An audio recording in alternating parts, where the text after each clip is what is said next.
Avec un taux de croissance de 9,8% en 2012, la Côte d'Ivoire représente un tiers du PIB et 2/3 des exportations de la zone UEMOA. Classée parmi les pays à revenus intermédiaires, elle ambitionne de devenir un pays émergent à horizon 2020. Sa capitale, Abidjan, considérée comme le carrefour culturel ouest-africain, connaît une croissance soutenue caractérisée par une industrialisation importante et une urbanisation galopante. Plus de 6 millions d'habitants y résident. Chaque jour, 2 millions de personnes empruntent les autobus, minicars ou les taxis collectifs pour se rendre à leur lieu de travail. La particularité d'Abidjan est que la population réside majoritairement au nord, à l'est et à l'ouest de la ville, tandis que les zones d'activité se situent plus au centre et au sud.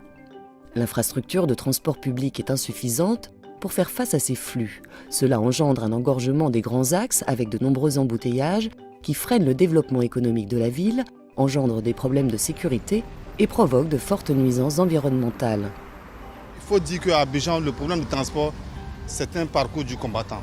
Il est d'autant plus difficile que les quartiers dortoirs sont assez éloignés du centre des affaires. Moi, je mets 2 heures pour arriver au plateau ici. Il y a tout le temps des embouteillages, des attentes qui sont interminables. On est souvent en retard au service. On arrive en retard et on rentre aussi tard à la maison.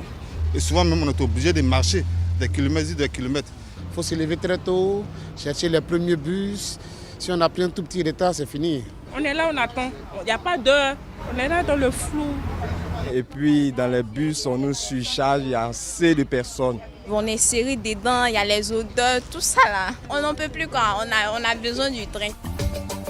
Pour répondre aux fortes demandes de déplacement au sein de l'agglomération d'Abidjan, la solution d'un train urbain s'impose, à l'instar des grandes métropoles des pays développés.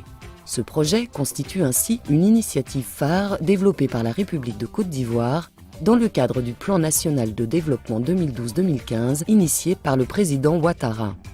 Le projet comporte 5 phases. La première phase s'étendra sur 25 km d'Abobo à Marcory. La deuxième phase consistera en l'extension de Marcory à Vridi et de Marcory à l'aéroport Félix Houphouët-Boigny. La troisième phase reliera Anyama à Abobo Nord. La quatrième phase permettra d'étendre le projet jusqu'à Grand Bassam. La cinquième phase introduira un nouvel axe est-ouest de 30 km environ allant de Yopougon à Bingerville.